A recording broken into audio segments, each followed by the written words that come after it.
బిడ్డడు ఆకలికి ఏడుస్తున్నదే తల్లి, కమలమంత ప్రసాదము భోజనముంటే పెడతావా తల్లి?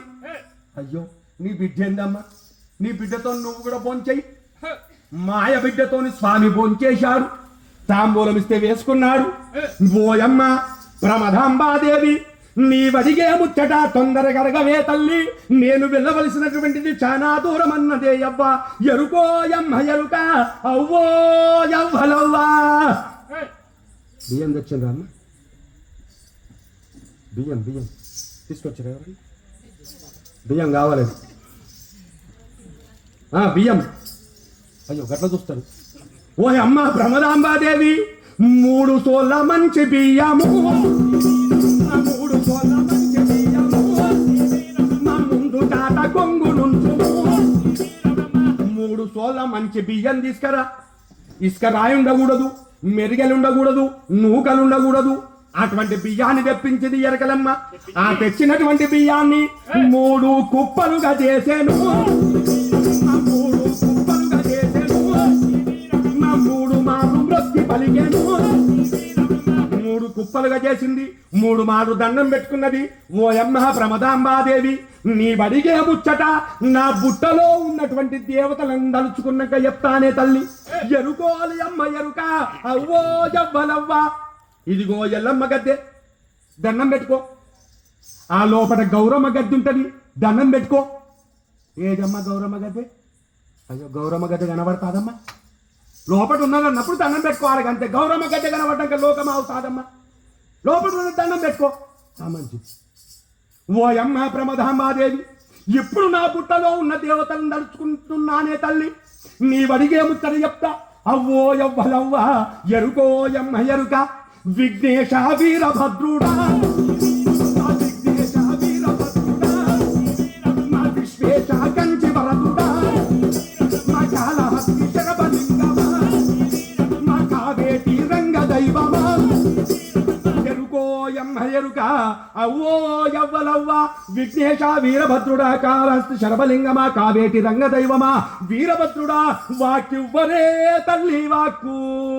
మధురా మీనాక్షి దేవత, మధురా మీనాక్షి దేవత, మన్నించి వాక్యుడు మాత, పోచమ్మ తల్లి దేవత, పొంగుగా వాక్యుడ రే మాత, మా మావురాల ఎల్లమ్మ తల్లి, మా మన్నించి వాక్యుడు నెల్లి.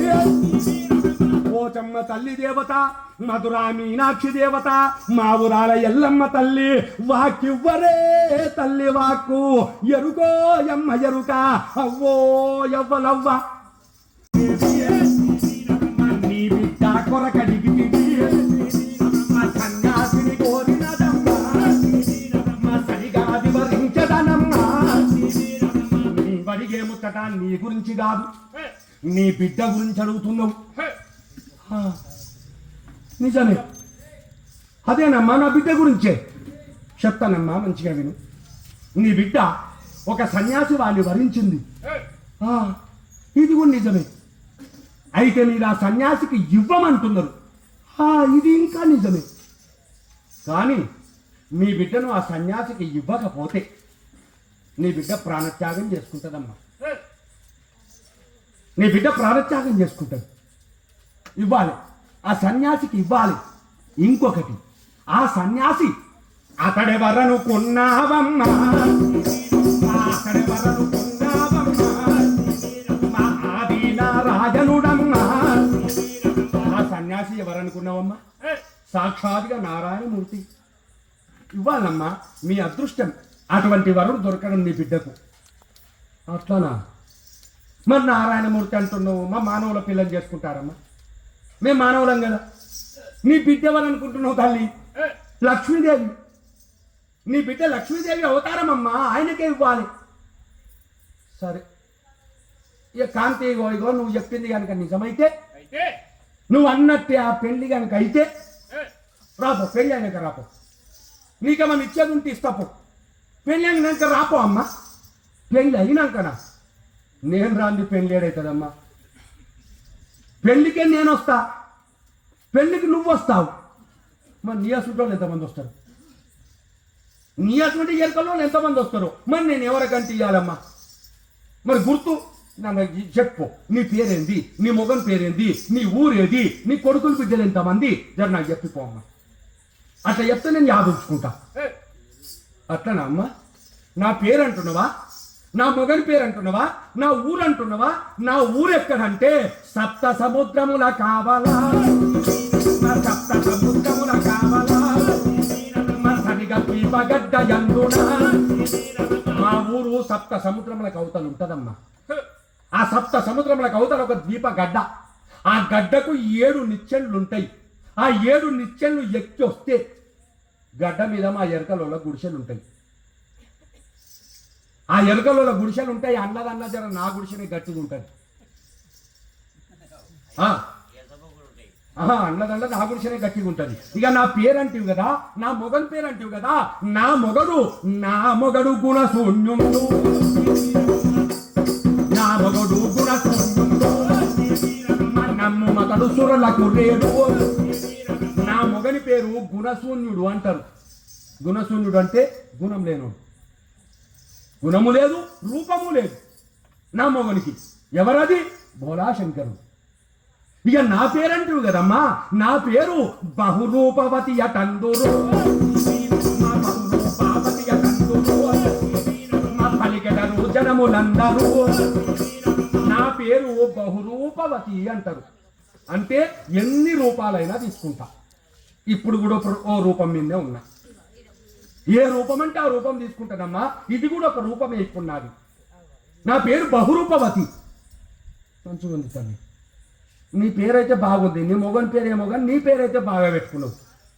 కొడుకులు బిడ్డలమ్మా మస్తుగా పుట్టిరమ్మా. మంది గొప్పలు వస్తుంది 3 కొడుకులు. గాతిరిగా పుట్టినారమ్మా. లెక్క పెట్టుకోమని చెప్తా. చెప్పు. ముందుగా ఒక్క కొడుకు, తర్వాత 5 బిడ్డలు, తర్వాత 8 మంది కొడుకులు, తర్వాత 12 మంది బిడ్డలు, తర్వాత 16 మంది కొడుకులు. గిట్ల కాదమ్మా. ఈ లెక్క పెట్టుకుంటే ఇష్టం నాతో కాదు కానీ మొత్తం ఎంతమందో చెప్పమ్మా. గిట్ల అడిగిన మంచిగా ఉందమ్మా. నా మొత్తం కొడుకులు బిడ్డలంటే 84 లక్షలు. 84 లక్షలు. మా ఏకాంతము సుతులు నాకు. నా కొడుకులు బిడ్డలు మొత్తము 84 లక్షల మంది అమ్మా. కడుపు నిండా అనుకున్నావు తల్లి. ముసలి సభ 80 ఏళ్ళు ఉన్నది. 84 లక్షలట. పో పెళ్ళికైతే పెళ్ళికే రాపో అమ్మ. నీకు ఇచ్చే కట్నం ఏదన్నా ఉంటే ఇష్టపో. మాయా ఎరకలమ్మ యథావిధిగా బయటకు వెళ్ళి శివాలయంలో వెళ్ళి కూర్చున్నాడు స్వామి. ఈ ఎరకలమ్మ ఎప్పుడైతే బయటకు వెళ్ళిందో శివకోటయ్యచారి ఇంటికి రానే వచ్చారు. శివకోటయ్యచారి ఇంటికి రాగానే భోజనము మంచినీళ్ళు ఇచ్చి ఇంట్లోకెళ్ళి మొదలు పెడుతుంది. ఇంట్లోకెళ్ళి మొదలు పెడుతుంది. వాడు ఇంట్లో కూడా రాడు. ఈ లొల్లిని వాడు మళ్ళీ ఆడికెళ్ళి అటే పోతాడు. మరి ఇంకేం చేస్తాడు? బయట అన్ని సతమతం అయిపోయి ఇంట్లోకి వస్తాడు. ఎందుకు? కాసేపు సేద తీరుదాం. ఇల్లు అంటే స్వర్గము. ఇంట్లో స్వర్గమే. భార్య రంభ, ఊర్వశి, మేనక, తిలోత్తమం లాగుండాలి. ఏదన్నా మాట చెప్పేటప్పుడు ప్రధాని, మంత్రి, తల్లి, భార్య, బిడ్డ అన్ని తనే కావాలి. బయటకు పోయినటువంటి వాడు ఎన్నో సమస్యలలో చిక్కుకొని వస్తాడు. ఇంటికి చెప్పేది ఉంటే తర్వాత ఆ శివకోటయ్యచారికి భోజనం పెట్టి ఆ చివరి ఘడియల్లో చెప్తుంది ప్రమదాంబ. ఏమండి, ఇంతవరకు ఒక ఎరకలమ్మ వచ్చిందండి మన ఇంటికి. వచ్చి ఆ సన్యాసి గురించి బాగా చెప్పిపోయిందండి. ఎందుకైనా మంచిది ఒక్కసారి ఆ సన్యాసిని మన ఇంటికి తీసుకురారాదండి. గుణగణాలు చూద్దాం. పిల్లనిచ్చుడు కాదండి, ముందు గుణగణాలు చూద్దాం. అదో అయితే మీరిద్దరు ఒకటైందా? నేనే వేరానమ్మా. అందుకే ఏమన్నారు? అత్త మెచ్చిన అల్లుడు కావాలి, మామ మెచ్చిన కోడలు కావాలి. అవసరాన్ని మెచ్చిన బంగారం అంటారు. తప్పది. అవసరాన్ని మెచ్చిన బంగారం కాదు, మనం మెచ్చాలి. అవసరాన్ని చేసిన బంగారం. బంగారం అంతా అవసరంలోదే. మనం శృంగార పొల్లం. ఎన్ని లక్షలు ఖర్చు పెట్టి కొన్నా సరే దాన్ని నువ్వు పెట్టుకొని మురవాలి అంతేగాని దానికి యజమాని మాత్రం నువ్వు కాలేవు. యజమాని వాళ్ళే. మళ్ళీ ఎండి బంగారాన్ని తీసుకొచ్చిందే వాళ్ళు ప్రపంచానికి. మనం శృంగార పొల్లం పెట్టుకొని మురిసేటోళ్ళం, మళ్ళీ ఎన్ని రోజులకైనా వాళ్ళ దగ్గరికే తీసుకుపోవాలి. మనం శృంగార పొల్లం అవసరాన్ని చేసిన బంగారం నువ్వు మెచ్చాలి, ఆయన మెచ్చుడు కాదు. అత్త మెచ్చిన అల్లుడు, మామ మెచ్చిన కోడలు. ఇది పద్ధతి. అల్లుడు కావాలంటే అది కూడా పూర్వజన్మ సుకృత ఫలం కావాలి మనకు. ఒక్కొక్క అల్లుడు ఇంత అడుగు పెడితే ఒకటికి 2 కలుగుతాయి. అల్లుడైనంతే, కోడలైనంతే. ఒక్కొక్క అల్లుడు ఎంత అడుగు పెడితే ఉన్నకాడికి అడుగు నాశనం అవుతుంది. మన వంశానికి తగినటువంటి అల్లుడు దొరకాలంటే అది కూడా పూర్వజన్మ సుకృతం కావాలి అంటున్నా. చిన్న సామెత. నుండి చేరినారయ్యా, ఏ గ్రామం నాయన, యాడికెళ్ళి వస్తున్నావు అని అడిగారు స్వామి. అంటే శివకోట అన్నాడు, మాది ఇదే గ్రామం నాయన, మేము ఈ గ్రామ నివాసులమే. నా పేరు శివకోట ఆచార్య అంటారు, మేము విశ్వబ్రాహ్మణము. సంతోషం. మరి మీరెవరో తెలుసుకోవచ్చునా? సందేహం లేకుండగా. నేను హరిహరపుర వాసులైనటువంటి పరిపూర్ణ ఆచారి ప్రకృతి అమ్మగారికి కుమారుడును. నందికొండ కాపురస్తులైనటువంటి యనమదల వీరబోధి ఆచారి వీర పాపమాంబ గారికి దత్తకుమారుణ్ణి. నాకు 3 పేర్లు: వీరప్పయ్య, వీరంబట్లయ్య, వీరబ్రహ్మం. అంతే. మేము విశ్వబ్రాహ్మణమే. నిజం. నందికొండ యనమదల వీరబోధి ఆచార్య అంటే మా దగ్గరుడు, మా జ్ఞానభావనే కావాలి. పాత సూత్రికమే ఆయనతోని. అవును, అప్పట్లో ఆయన ఒక పిల్లవాడిని సాదుకున్నాడనంగా విన్నా. ఓ పోరని యాడికలో తెచ్చి సాదుకున్నాడనంగా విన్నా. ఆ పిల్లోడు కూడా సన్యాసుల్లో పోయిందనంగా కూడా విన్నా. అయితే వాడు వీడే ఉన్నట్టుండు. ఆ సన్యాసి ఈ పోరడే ఉన్నట్టుండు. మాకు దగ్గరోడే, మాకు వరుసైనోడే. స్వామి, మరి మా ఇంటికి కమలమంత ప్రసాదం భోంచేయడానికి వస్తారా? వస్తా. కులస్థుడు పిలిచినప్పుడు ఎటువంటి పంచాయతీలు ఉండని, ఎటువంటి మనస్పర్ధలు ఉండని పక్కకు పెట్టాను.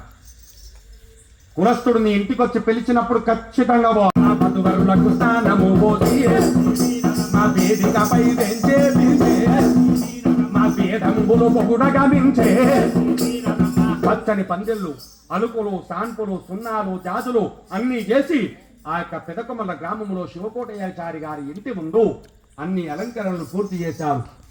పెళ్లి యొక్క పందిరిని అలంకరణ చేశారు. వధువరులకు స్నాన అనుష్ఠానములు, మంగళ స్నానములు చేయించారు. మంగళ స్నానం అంటే ఇప్పుడు మంగళ స్నానాలు చేస్తున్నారు చూడు. మంగళ స్నానము అది ఆనవాయితీ ఎవరికుందో వాళ్ళు చేయాలి. ఇప్పుడు ఏమైంది? డీజే సౌండ్ కావాలి, ఒక రకం డ్రెస్ చేసుకోవాలి, నీళ్ళు కొట్టుకుంటూ దుంకాలి. అది మంగళ స్నానం అయిపోయింది. మంగళ స్నానము ఎప్పుడు చేస్తారు? మంగళ స్నానం అంటే మంగళి వచ్చి క్షౌర కళ్యాణం చేస్తాడు పెళ్లికి ముందు. మంగళి ముట్టిపోయిన తర్వాత అప్పుడు చేయించేది మంగళ స్నానం. అది అందరికీ ఉండదు, కొందరికే ఉంటుంది ఆ ఆనవాయితీ. అటువంటి పద్ధతి. ఈ స్నానము అది మార్వాడోళ్ళది, అది మనది కాదు. ఈ ఒకరి మీద ఒకరు నీళ్ళు పోసుకొని దుంకేది మార్వాడి ఆనవాయితీ. మనకేం అవసరం? ఇక మాటలు మాట్లాడమంటే మస్తు మాట్లాడతాం. వాని పద్ధతి బాగాలేదు, వీని పద్ధతి బాగాలేదు, ఈ మతం మంచిది కాదు, ఆ మతం మంచిది కాదు. ముందు మన మతం ఏందో తెలుసుకో. ఇంకోని వంకబెట్టుడు కాదు. వారి మతం బాగలేదన్నావు, మరి నీ కొడుకుది బర్త్డే అని మొదలు పెట్టావు. బర్త్డే మన మతమేనా? మనం చేసుకునేదేనా? మహోత్సవం జరుగుతుంది. ఎక్కడి వాళ్ళు అక్కడనే కూర్చొని ఉండండి. అందరికీ అక్షంతలు ఇవ్వడం జరుగుతుంది. ఆ యొక్క అక్షంతలు తీసుకువచ్చి ఏ దేవుని లగ్నానికి పోయినా కానీ, మొన్న మనకు రాముల వారి కళ్యాణం జరిగింది. శివరాత్రి అప్పుడు కానీ, కార్తీక మాసంలో కానీ శివ కళ్యాణం జరుగుతుంది. పెద్దమ్మ దగ్గరికి వెళ్తే అక్కడ కళ్యాణం జరుగుతుంది. ఏళ్ళమ్మ దగ్గరికి వెళ్తే అక్కడ కళ్యాణం జరుగుతుంది. మనం పోయిన వాళ్ళకి అందరికీ అక్షంతలు ఇస్తారు. ఏ దేవుని కళ్యాణానికైనా అక్షంతలు ఇచ్చినప్పుడు తీసుకువెళ్ళి పాదాల చెంతలు వేయాలి కానీ శిరం పైన జల్లకూడదు. దేవుని దగ్గర పోయినప్పుడు ఆయన ఆశీర్వచనం మనకు కావాలి. మనం ఆశీర్వదించే స్థాయిలో లేము. అందుకని దేవతల కళ్యాణంలో ఆ అక్షంతలు పాదాల చెంతన వేసి నమస్కారం చేసుకోవాలి, శిరం పైన వేయకూడదు. ఇప్పుడు ఆ యొక్క కళ్యాణానికి మీకు అందరికీ అక్షంతలు ఇవ్వడం జరుగుతుంది. ఎక్కడి వాళ్ళు అక్కడ కూర్చుండి ఆ కళ్యాణ ఘట్టాన్ని కనులారా వీక్షించి స్వామి కృపకు పాత్రలు కావాలని కోరుకుంటూ ఉన్నాము. రండి స్వామి.